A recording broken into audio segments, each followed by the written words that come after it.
Bem, amigos, continuando o estudo da lição número 7, já estamos na metade do trimestre, hein? Passou o tempo, hein? Mês de agosto, dia 11/8 de 2021, usando o perdão na prática. Essa semana o assunto é sobre perdão, como José conseguiu perdoar os irmãos dele. E logicamente que essa história de José nos ensina na prática como podemos tirar a inquietude do nosso coração. Uma pessoa que não perdoa, ela é totalmente inquieta, ela é zangada, ela é nervosa com as pessoas, ela fica ruim nos relacionamentos. A intimidade dessa pessoa é intimidade assim grosseira, porque a pessoa não conseguiu liberar o perdão. Liberar o perdão significa a pessoa se curar. Não significa que a pessoa vai esquecer, mas a pessoa não vai se lembrar da mesma forma como foi ferido. Quem fica se lembrando da ferida e sente o mesmo rancor é porque não foi curado do problema que foi ofendido. Por isso que o perdão, ele é assim, ela é uma atitude, ou ele é o perdão, uma atitude divina.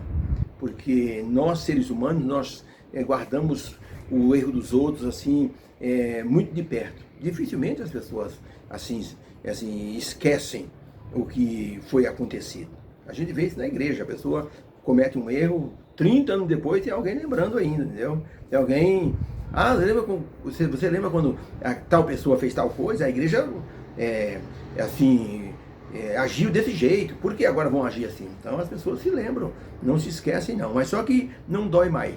Quando nós perdoamos, nós estamos admitindo que nós temos uma ferida aberta, e a cura vem através do perdão. Dificilmente as pessoas elas aceitam assim reconhecer que estão feridas. Elas preferem manter uma postura de que estão por cima, mas lá no fundo a pessoa quer uma vingança, a pessoa quer uma desforra, a pessoa quer o tratamento daquela pessoa na mesma base. E quando acontece algo de ruim com aquela pessoa que foi o autor da ofensa, do problema, a pessoa se regozija por dentro, de uma certa forma. Bem feito, tá vendo? É Deus castigando. Ou seja, a pessoa até atribui a Deus assim, o pagamento assim, da dívida moral ou sei lá o que causou o problema entre as duas pessoas. Tá? Então, quando a pessoa aprende a perdoar, aprende a reconhecer, não, eu estou com um problema, eu preciso resolver isso aí. Então, veja, isso é uma coisa divina. Foi o que José fez ao longo da vida. José perdoou os seus irmãos, José viveu na graça, José cresceu na fé. Isso foi uma experiência assim muito espetacular para a vida de José. Ele nunca chegaria a governador do Egito se ele não tivesse assim o espírito de perdão. Porque fatalmente Faraó veria no rosto da pessoa, ou seja, assim que José se apresentasse diante de Faraó e lhe fosse dado uma chance, José com certeza iria dizer: obrigado, Faraó, porque agora eu tenho umas contas a acertar com alguns camaradas. Não foi o que aconteceu. José viu bem das pessoas. José olhava para frente, ele não olhava para trás. Então as pessoas que olham para trás costumam ficar com rancor no coração. No meio da guerra da Coreia, houve um exemplo assim digno de nota. Um pastor de uma pequena vila notificaram que ele era um cristão, e um oficial americano fez questão de matar os 2 filhos desse pastor na frente dele. Pois depois essas tropas americanas foram dominadas, e esse oficial, porque era o que comandava, ele foi condenado a ser fuzilado por crueldade. Na hora que o pessoal ia fuzilar esse oficial, esse pastor correu lá, se colocou na frente da pessoa, desse oficial, e disse: não atire, por favor, não atire. Este homem matou meus 2 filhos. Então, pastor, nós sabemos disso, por isso que esse camarada tem que morrer. Ele disse: não, por favor, não matem esse homem. Eu imploro a vocês, não matem esse homem. Sabe por quê? Porque eu estou perdoando esse homem. Eu não quero viver a minha vida carregando o peso da vingança. Então eu quero perdoar esse homem. Gente, olha, o rogo do pastor foi tão assim veemente que perdoaram o oficial. E o oficial depois disso chamou o pastor e disse: pastor, como é que o senhor faz isso? Eu não entendo. Eu matei seus 2 filhos, o senhor me perdoa? Qualquer pessoa nunca faria o que o senhor fez. O senhor salvou minha vida. E eu matei seus 2 filhos. Olha, eu quero saber mais desse cristianismo que faz um homem agir dessa forma. E não é que o oficial se tornou também um seguidor de Jesus? pelo exemplo do perdão, é isso aí, é uma coisa maravilhosa, libera a pessoa, tira aquele peso, sabe? Aquela alma trancada que está com um problema de liberação de perdão, ela se esvazia, ela se torna leve. Eu vi muitas pessoas ao longo da minha vida que demoraram 20, 30 anos para liberar perdão, famílias onde irmãos estavam brigados, e quando se reconciliavam, parecia que, olha, era um céu dentro da família. Parecia que liberava uma espécie de uma fragrância de liberdade, e todo mundo respirava aliviado. Porque quando tem duas pessoas brigadas, toda vez que essa pessoa chega, o outro se torna um oponente. Na igreja é assim. Tal pessoa vai pregar, eu não gosto daquela pessoa. Ele fez isso, fez aquilo contra mim. Então o ambiente fica tenso. Então é preciso aprender a perdoar. Aí tem a pergunta aqui, número 5. Como o perdão dito por Jesus na cruz nos mostra que hora devemos perdoar as pessoas que erraram contra nós? Olha que coisa maravilhosa. Mateus, ou Lucas 23, verso 34. Diz assim: e dizia Jesus: Pai, perdoa-lhes porque não sabem o que fazem. E os soldados repartiram as suas vestes, lançando sortes. Olha que expressão de Jesus: Pai, perdoa-lhes porque não sabem o que fazem. Na verdade, o povo sabia o que estava fazendo. Os soldados sabiam que estavam executando uma ordem. Mas espiritualmente as pessoas não sabiam o que estavam fazendo. Estavam matando o Salvador da humanidade. Isso Jesus diz: perdoa-lhes, Pai, porque tem um outro poder por trás de tudo isso. Essas pessoas são manipuladas pelo inimigo. Perdoa-lhes porque não sabem o que fazem. Então, para a pergunta, como o perdão dito por Jesus na cruz mostra que hora devemos perdoar? Resposta: o momento certo para perdoar é o quanto antes. Não precisamos esperar o ofensor pedir perdão. E como Jesus na cruz não precisou esperar as pessoas pedirem perdão para ele. Jesus não esperou as pessoas caírem em si ou terem uma crise de consciência para pedirem perdão por tê-lo matado.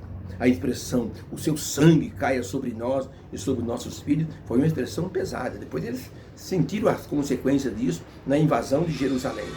Os filhos realmente foram mortos, o sangue caiu sobre a cabeça deles, né? Mas veja uma coisa, Jesus ofertou perdão ali mesmo, na hora da sua morte. Ele não esperou ninguém se conscientizar: matamos Jesus, era o Messias.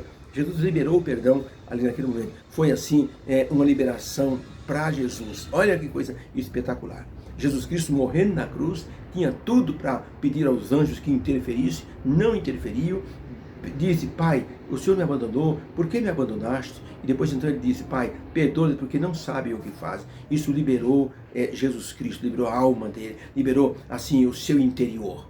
E ele então se viu livre desse problema de perdoar. Ele perdoou ali mesmo. Devemos também pedir perdão, assim como Jesus perdoou as pessoas. Se nós entendemos que nós pecamos contra Deus e nós não merecemos o perdão e Ele nos dá o perdão, nós temos que perdoar as pessoas também, porque muitas vezes não merecem. Mas quando a gente perdoa, a gente se libera, a gente fica livre daquela obrigação.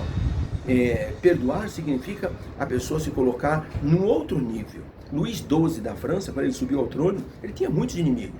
Tanto que a ascensão dele ao trono foi muito conturbada. E assim que ele subiu ao trono, ele mandou fazer uma lista de todos os seus inimigos. E foi feita aquela listona grande, mais de 120 inimigos. Ele mandou botar uma cruz com uma tinta preta na frente de cada nome. Quando os inimigos souberam disso, olha, todo mundo rapou fora, caiu fora. Porque pensou: pronto, agora o imperador vai mandar nos matar, com certeza. Então o imperador Luís XII soube disso e mandou chamar cada inimigo. Localizaram, trouxeram na frente dele. Ele disse: olha, eu quero explicar para vocês uma coisa. Eu não coloquei uma cruz na frente do nome de vocês para exterminar vocês. É que eu coloquei uma cruz na frente do nome de vocês, porque quando eu olho essa lista e eu olho o nome de cada um, eu olho a cruz que tem na frente de cada nome, eu me lembro de que Jesus perdoou de forma antecipada. Eu quero ser semelhante a Jesus. Eu quero perdoar vocês. Como Jesus disse: perdoem porque não sabem o que fazem. Muitos de vocês me odeiam e às vezes não sabem nem por que me odeiam. Então eu estou liberando o perdão para vocês. Transformou os inimigos em amigos. eles se tornaram servos fiéis, tá vendo? Porque isso é uma lição para nós temos que aprender a perdoar as pessoas que erram, mesmo que as pessoas não peçam perdão para a gente libera o perdão. Pergunta 6, qual é a atitude correta do cristão diante daqueles que nos fazem mal? Qual é a atitude correta que o cristão deve ter? Está em Lucas 6, verso 28. Bendizei os que vos maldizem e orai por aqueles que vos caluniam. Olha aqui, Mateus 5,44. Eu, porém, vos digo, amai os vossos inimigos, bendizei os que vos maldizem, fazei bem aos que vos odeiam, orai pelos que vos maltratam e vos perseguem, para que sejais filhos do vosso Pai que está no céu. Nós só seremos filhos de Deus se nós aprendermos a liberar o perdão. Inclusive, orar pelos inimigos, por aquele que nos persegue. Abençoa, Senhor, abençoa aquela pessoa que está me perseguindo, Senhor. Põe a bondade nesse coração, Senhor, dá prosperidade. Não é fácil, a pessoa quer o mal daquele que está perseguindo, né? Eu quero que essa pessoa morra aí, um carro atropela. As pessoas pensam assim, pensam logo o mal. Se está me fazendo mal, então tem que receber o mal. Muitas vezes nós pensamos assim. Quando eu era menino, eu me envolvi com uma briga com uns meninos. A gente ia entrar no ônibus e 2 meninos entraram na nossa frente. Eu e meu irmão, e nós tivemos uma briga feia. E assim, meu irmão tomou uma paulada no lábio, assim, ficou inchado. E depois nós só queríamos a vingança. A gente só queria pegar aqueles moleques para trucidar com eles. Mas depois nós descobrimos que se nós nos tornássemos amigos, era melhor. E nos tornamos amigos daqueles meninos e vivemos em paz. Se nós tivéssemos revidado ou buscado vingança, a vida ficaria insuportável, porque depois eles também procurariam se vingar de novo e a história nunca ia parar. Então é melhor liberar o perdão, porque você elimina o atrito naquele momento. Então, qual é a atitude correta do cristão, de acordo com o que nós lemos? Tá? Bendizei os que vos maldizem, orai pelos que vos caluniam. Resposta, Jesus foi claro em ensinar isto. Devemos orar por essas pessoas que nos fazem mal, caluniando, perseguindo, sendo inimigo, nos maltratando, odiando. Quando você libera esse espírito de rancor, de brutalidade, de ofensa, de vingança, o ofensor, ele fica desarmado.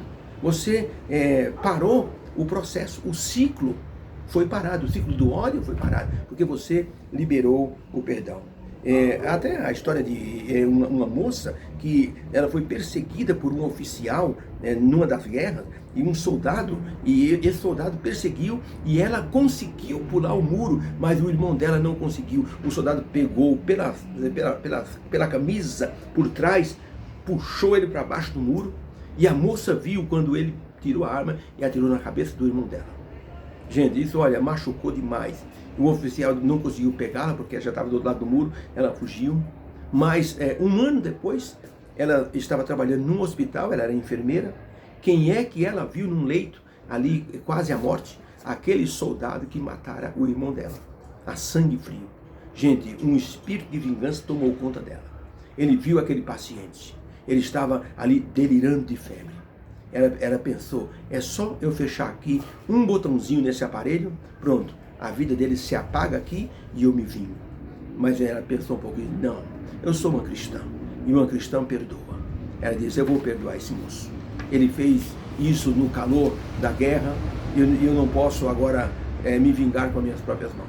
Deixa que Deus dá o pagamento para ele. E ela não fez o moço como uma vítima do seu rancor, do seu ódio. Dias depois, o moço acordou, ela entrou no quarto e o rapaz reconheceu. Você é a irmã daquele rapaz que eu matei? Sim, eu sou a irmã, eu sou sua enfermeira. Ele disse, mas você está aqui desde quando? Desde que você chegou no hospital. Mas você poderia ter me matado já há muito tempo. Ela disse, eu sei, mas eu resolvi perdoar você. Ele disse, não acredito, começou a chorar. Eu não acredito, você me perdoou pelo que eu fiz? Que tipo de pessoa é você? Uma pessoa que ama Jesus, disse a moça. Eu não posso executar nenhuma justiça por minhas próprias mãos. Deus vai dar o pagamento a você. Ele disse para a moça, se o pagamento for conhecer esse Jesus que você conhece, então eu quero esse pagamento. Se tornou um cristão também.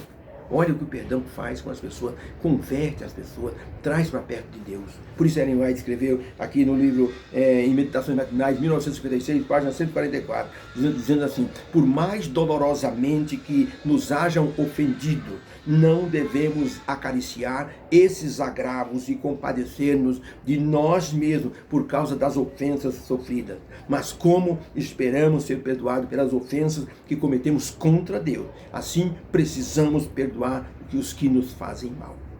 Tá vendo? É interessante isso. Deus dá um valor muito grande para o perdão. Por quê? Porque Ele nos perdoa. Vai dizer que você se acha merecedor do perdão divino. Não somos merecedores do perdão de forma alguma. Nossa natureza é má. O apóstolo Paulo diz assim, a natureza carnal luta contra a natureza espiritual. E muitas vezes o que ganha é a natureza carnal. Que Deus nos abençoe. Possamos aprender na prática que perdoar, a gente perdoa antes que o mal cresça. Deus querido, obrigado pela lição desse dia. Que haja uma bênção de liberação de perdão em cada coração. Ajuda-nos a sermos práticos no perdão. Em nome de Jesus. Amém. Deus seja louvado. Amém.